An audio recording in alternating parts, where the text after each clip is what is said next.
폴리메스입니다. 네, 폴리메스. 네.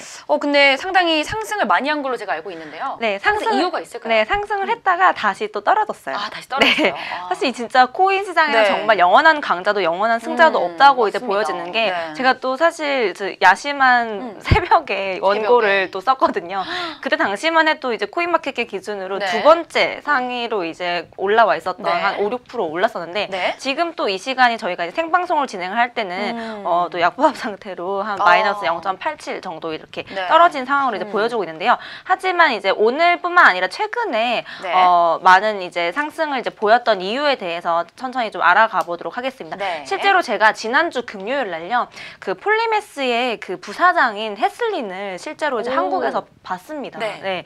그렇기 때문에 이제 제가 최근에 굉장히 좀 그 관심을 가지고 있는 쪽도 이 유틸리티 토큰 쪽이 아니라 네. 시큐리티 토큰 쪽인데요. 그쪽으로는 굉장히 지금 그 어떻게 보면 폴리메스가 선구자 역할을 하고 있기 때문에 네. 그런 부분에서 최근에 어떤 호재가 있었는지 좀 알아보도록 하겠습니다. 네. 네, 이 최근 시장에서 증권형 토큰 발행이 굉장히 이슈 있잖아요. 네네.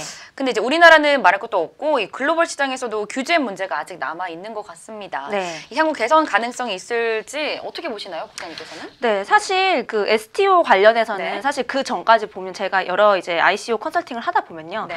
그 유틸리티 토큰으로 이제 발행을 하는 게 사실 굉장히 좀 쉽기 때문에 네.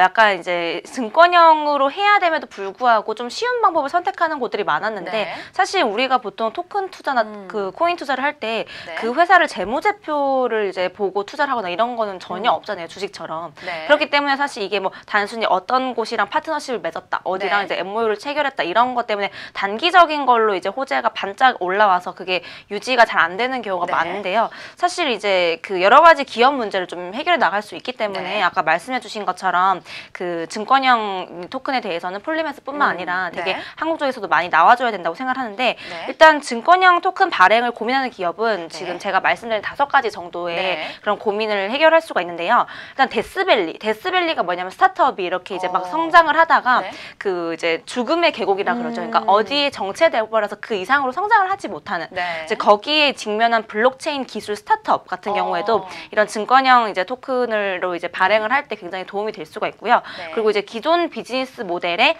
블록체인을 접목시키고자 하는 그런 기업들, 보통 이런 거 이제 리버스 ICO라고 얘기를 하는데요. 그리고 프라이빗 세일 또는 프리 ICO를 준비하고 있는 스타트업, 그리고 지속적인 로열티 수입을 기대할 수 있는 그런 지적재산권, 그런 IP를 보유한 기업들, 그리고 집합투자증권, 그런 이제 펀드를 운용 추진하고 있는 기업 등들은 STO 이렇게 이제 진행을 하게 되면은 굉장히 좀 성장 요망성이 있다고 보기 때문에 네. 폴리메스뿐만 아니라 뭐 T0라든지 그런 관련된 시큐리티 토큰들이 굉장히 많은데 아직까지는 규제 쪽 관련해서도 많이 이제 그 활성화 못 되고 있는 상황이긴 하거든요. 네. 그렇지만 이제 최근에 제가 조금 전에 그 왜 상승했는지에 대해서 이제 설명을 조금 못 드리고 네. 이제 넘어갔었는데 네. 왜 상승을 했었냐면 최근에 이 기사를 보시게 되면 네. 넷코인이라고 하는 곳과 폴리메스가 이제 시큐리티 토큰으로 이제 위한 그런 그 크립토 OTC 서비스를 이제 투자자분들한테 제공하기로 했다. 약간 네. 이런 이제 호재가 10월 10일 날 이렇게 나왔었어요. 네. 이거 자체로 이제 서비스를 제공하게 됨으로써 기대를 할 수 있는 부분은 이걸 통해서 토큰 투자를 이제 피아트죠. 우리 이제 네. 예를 들면 피아트 투자라고 하는 건 이제 실제 현금 같은 건데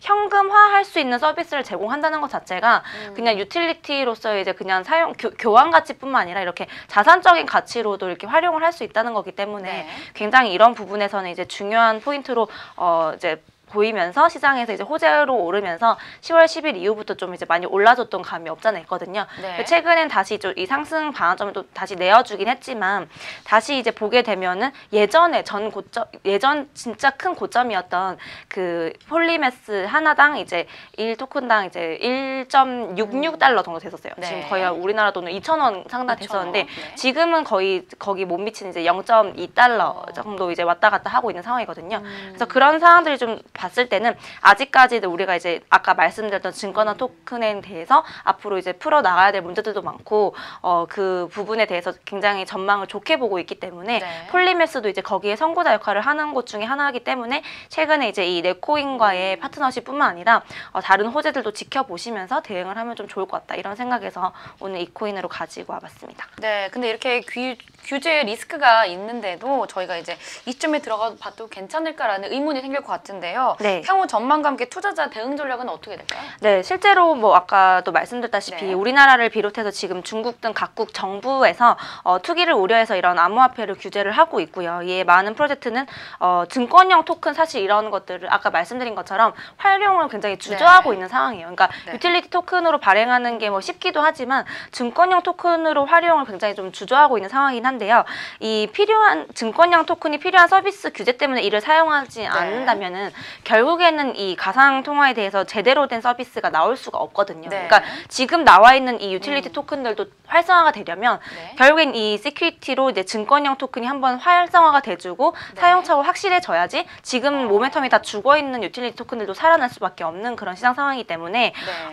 사실 이제 외부의 암호 교환에서 이제 거래될 수 있는 것들을 포함해서 몇 가지 좋은 특전을 사실 잃게 될 수는 있어요. 증권형을 하면서. 네. 왜냐하면 가격이 폭등한다든지 이런 부분은 줄어들게 되겠지만 사실 미국의 이제 SEC라든지 각 나라의 네. 그런 이제 금융 쪽 관련된 이제 그 당국에서의 지지라든지 이런 지원을 받을 수 있다는 거는 굉장히 큰 의미를 가지는 거기 때문에 네. 궁극적으로 이제 앞으로 이제 폴리메스와 같은 이런 이제 프로젝트들은 횡보 이런 이제 증권형으로 가는 거에 대한 이제 횡보에 굉장히 최전선에 있을 것이고 그 결과로 이제 약간의 앞으로 이제 보더라도 긍정적인 우리가 네. 효과를 기대할 수 있을 거라고 이제 볼 수 있기 때문에 네. 최근에 이제 10월 10일 이후에 올랐던 거에 대해서는 지금 다시 이제 상승점을 다시 반환해주긴 했지만 네. 결코 지금 이게 그냥 단순히 스쳐 지나갈 게 아니라 연말 이후부터 우리가 내년까지 지켜봐야 할 걸로 이제 증권형 토큰에서의 선구자 역할을 하고 있는 거라는 점에서는 이 코인으로 이제 충분히 지켜봐야 할 점이라고 좀 짚어드리고 싶습니다. 네.